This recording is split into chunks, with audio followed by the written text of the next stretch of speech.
Boa noite a todos. É um prazer estar aqui com vocês. Obrigado, Dani. Obrigado a toda a organização aí pelo convite. Eu vou falar um pouquinho da inteligência artificial e as novas possibilidades que essa tecnologia traz.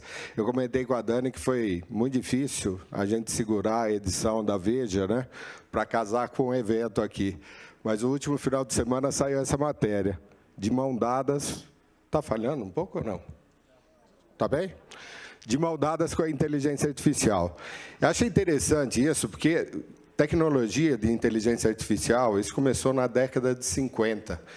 No entanto, nos últimos anos, a gente vê esse movimento crescendo muito, as pessoas com a curiosidade de entender o que isso pode gerar, que impacto isso vai gerar no mercado de trabalho. Essa matéria da Veja está bem interessante, já mostrando muitos cases reais de coisas que estão acontecendo e que vão mudando o nosso dia a dia, e que muitas vezes a gente não se dá conta que a tecnologia já está sendo aplicada ao negócio. Então, eu quero compartilhar um pouco isso. Acho que é uma matéria interessante, que vocês depois podem consultar e vamos seguir um pouquinho aqui. A IBM, quando a gente fala de inteligência artificial, a primeira foto acima é o desafio que a IBM fez de um computador contra o Garry Kasparov, que era o maior enxadrista do mundo, e talvez ele seja o maior enxadrista da história. Nós fizemos o primeiro desafio em 95, nós perdemos para o Kasparov, e aí, em 97 a gente refez o desafio, ele aceitou, e aí a gente ganhou, né? E quando a gente ganhou, isso gerou um grande boom aí no mercado, né? Falando, bom, o homem contra a máquina, né? O que isso significa para o futuro? Qual é o impacto que isso pode gerar? E foi interessante, porque na semana passada, por outra coincidência, o Kasparov esteve aqui no Brasil, e eu fui assistir a palestra dele. E ele dizia o seguinte, que isso realmente mudou a forma com que ele pensava. Quando ele perdeu, foi muito difícil para ele assumir que ele tinha perdido para uma máquina. No entanto, quando ele começou a se aprofundar nisso, ele viu que a máquina tinha uma condição de analisar milhões de jogadas num tempo muito curto e ser muito preciso em relação a isso. Mas ele aprendeu também que a máquina não tinha a sensibilidade, a criatividade, a intuição humana. Ele começou a organizar jogos entre duplas, né? O homem e a máquina versus o homem e a máquina do outro lado. E ele potencializou isso. É muito interessante pensar no impacto que isso gera. E foi curioso, ele colocou na palestra dele essa frase que eu peguei para utilizar aqui com vocês. Quando ele fala de tools mais inteligentes, é igual a humanos mais inteligentes. E ele entende que a inteligência artificial aplicada em vários ambientes, em qualquer ambiente, irá gerar novos empregos e já irá gerar novas indústrias que talvez hoje a gente não consiga sequer pensar. Para ele mesmo, foi uma grande reflexão. Esse impacto desse jogo, né, o que gerou realmente de informação no mercado e realmente ele se reposicionou. Ele escreveu livro, faz palestras e ele é um grande admirador da tecnologia de inteligência artificial. Desculpa. Então, eu acho que é um exemplo interessante. Isso foi, como eu falei, em 97. Agora, essa coisa de homem versus homem, né? Homem versus máquina, a gente já pensa de cara, né? Na Skyline. A gente pensa aqui no Exterminador do Futuro. Fala, não, o que vai acontecer? As máquinas vão dominar o mundo, os robôs vão dominar o mundo. Como é que ficam os empregos? Eu conheci a Dani numa discussão no LinkedIn sobre isso. Uma pessoa postou um artigo falando de Watson, né, que estava substituindo pessoas numa central de atendimento no Japão, e aí gerou uma polêmica enorme, a Dani apoiando a inteligência artificial, outras pessoas, inclusive advogados, né, contra, dizendo, não, isso vai tirar emprego das pessoas. Quando a gente tem no sistema jurídico do Brasil mais de 75 milhões de processos não julgados, um sistema que está quebrado, um sistema que gera mais processo do que resolve, né? todos os anos aumentando o backlog. Se a gente não usar a tecnologia, a gente tem um sistema que não atende às nossas necessidades. Então, eu sei que é desafiador, né? A gente tem que pensar nos impactos e nas possibilidades, mas, sem dúvida nenhuma, isso pode trazer um ganho de produtividade e de competitividade muito importante.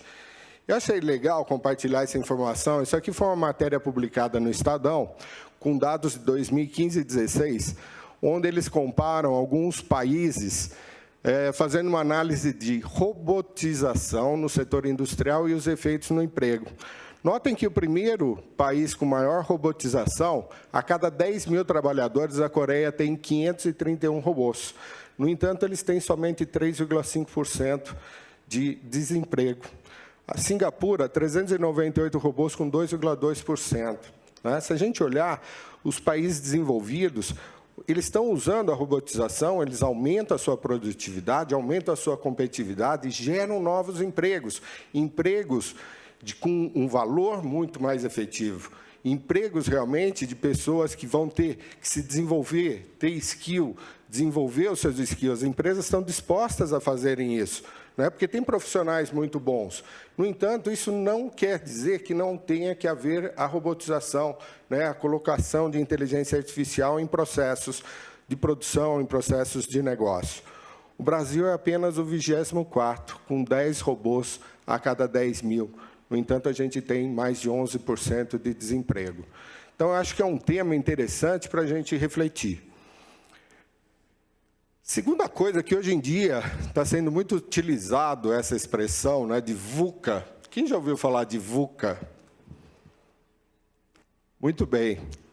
Talvez seja o momento que o Brasil se identifica muito, né? Viver no Brasil está VUCA, né? Mas VUCA, se a gente traduzir aqui para português, a gente está falando de um mundo cada vez mais volátil, né? Um mundo que muda muito rapidamente, um mundo incerto. E se a gente pensar, o Brasil, nesse momento, tem muitas incertezas, um mundo cada vez mais complexo, um mundo que tem muitas opções para uma tomada de decisão. Antigamente, a gente tinha poucas opções, não era o ideal, mas era mais fácil tomar uma decisão. Agora, ele tem um nível de complexidade, um nível de cruzamento de informações bastante desafiador e um mundo ambíguo. Então, nesse mundo, não é um mundo fácil para a gente decidir, para a gente realmente se posicionar. E a outra coisa que é muito interessante é a parte de conhecimento, de skill. Se a gente pensar, acho que essa frase ela reflete bem esse momento, onde a gente fala que o analfabeto do século XXI não será aquele que não consegue ler e escrever, mas aquele que não consegue aprender, desaprender e reaprender. Muitas vezes a gente fica preso naquilo que a gente conheceu no passado e quer propor o futuro baseado nesse conhecimento. Só que as coisas estão mudando muito rápido. E a gente tem realmente um grande desafio de acompanhar tudo o que está acontecendo no mundo. Então, a parte de skill, eu acho que é uma coisa fundamental. A gente tem que estar muito atento, olhar muito, né? Mercado de empreendedorismo, a gente está aqui num ambiente focado nisso, né? Onde as pessoas estão se propondo a fazer coisas novas. E, muitas vezes, é preferível você definir, fazer, errar, corrigir e colocar novamente no mercado. Isso vai acontecer numa velocidade muito maior. A minha geração é uma geração que não estava habituada a errar.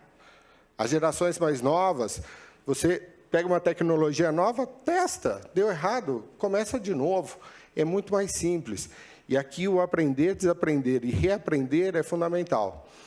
E uma coisa interessante de aprender, quando a gente fala de um sistema de inteligência artificial, um sistema cognitivo, a gente fala de um sistema que é como uma criança, que você tem que ensiná-lo para que ele possa ter as respostas, né?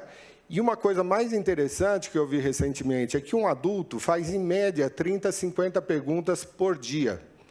Uma criança faz de 300 a 400 perguntas por dia. Está na hora da gente voltar a ser criança, está na hora da gente fazer mais perguntas, está na hora da gente questionar mais, porque isso vai fazer com que a gente aprenda, desaprenda e reaprenda novamente. Um exemplo interessante, aproveitando aqui o exemplo de criança, escola das respostas certas, né? Dado uma figura geométrica, um triângulo, foi feito uma colocação para um grupo de alunos para que eles completassem corretamente o desenho. E, nesse caso, eles ganhariam um ponto na prova. Depois deles fazerem a atividade, foi dada uma outra orientação. Completem o desenho, de uma forma mais aberta. Vamos ver os resultados. Esses aqui foram os resultados da primeira colocação, né? Todo mundo ganhou um ponto, só que todo mundo usou o triângulo para fazer um telhadinho de uma casa, de um prédio, de uma fábrica. Quando as mesmas crianças receberam uma outra recomendação, eles foram extremamente criativos. Viraram o triângulo, usaram cor, colocaram uma série de coisas, de conteúdos que não tinham nos desenhos anteriores. Então, a gente vive num mundo agora em que falar de inovação, de criatividade é fundamental. A gente tem que estar aberto a esse tipo de coisa. Por isso que eu falei de voltar a ser criança. Temos que ser mais crianças. Essa frase também eu acho muito interessante para fazer essa reflexão, né? Para incentivar uma cultura de inovação, deve-se reconhecer que o pensamento criativo não vem do esforço individual, e sim da colaboração, que é exatamente o que esse grupo propõe aqui, do trabalho em equipe, de combinar ideias de pessoas.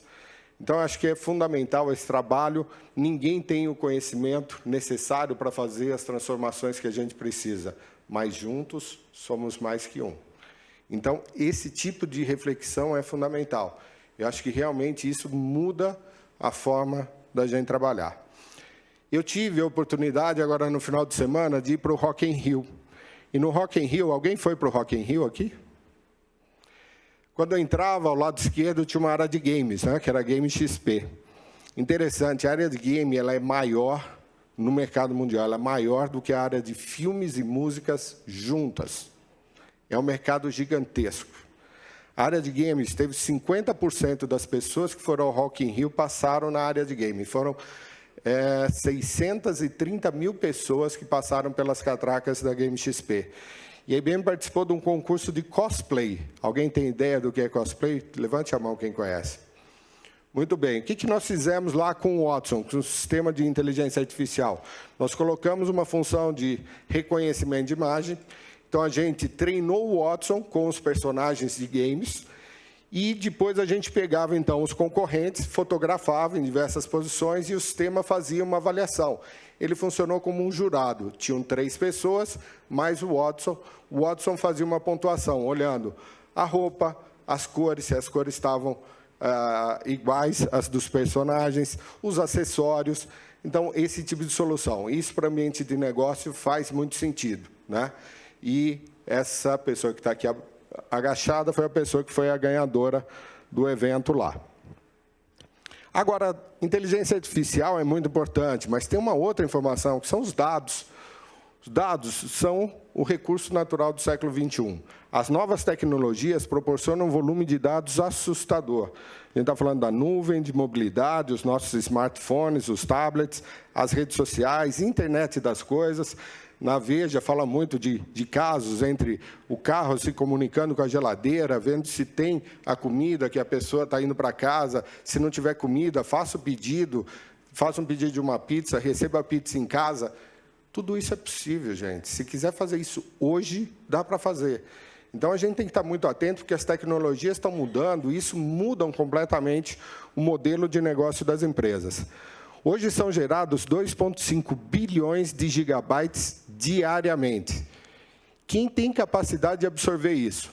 Um sistema de inteligência artificial pode nos auxiliar nisso.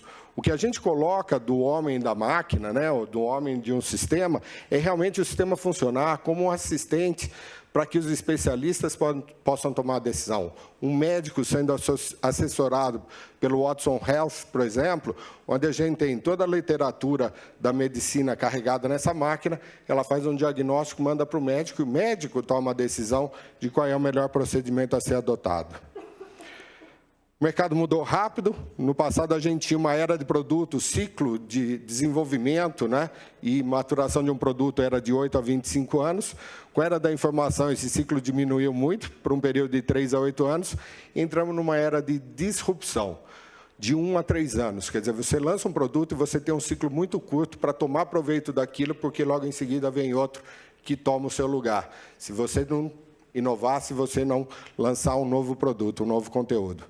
A disrupção já é realidade. 4 exemplos aqui: Uber, né, como táxi que não tem nenhum veículo, Airbnb que não tem nenhum ativo, Alibaba que não tem um estoque próprio, e o Facebook que não tem nenhum conteúdo próprio. Então, isso já está acontecendo no dia de hoje. Isso muda a forma como a gente interage, como a gente faz negócio. Isso está acontecendo diariamente. A gente tem que estar atento a esse tipo de coisa. Gente, pelo tempo que eu tinha, eu tive que correr um pouquinho aqui. Eu espero que vocês não estejam batendo a cabeça na parede, daí fazendo uma reflexão negativa, olhando para baixo. Mas, na verdade, eu queria terminar com uma mensagem positiva, né? Na verdade, a cada emprego que acaba com a ruptura digital, 3 novos são gerados. Só que a geração de emprego, ela requer pessoas com conhecimento, com skill, com profundidade naquilo que está fazendo. Então, cada vez mais, o que a gente espera é que a gente consiga qualificar melhor, né, os recursos. Temos um tremendo desafio aqui no Brasil, na América Latina. Eu sou responsável pela América Latina na área da IBM, mas temos uma grande oportunidade. E quem estiver preparado vai liderar essa transformação nas suas empresas, no mercado, e vai fazer a diferença. Tá ok? Muito obrigado a todos.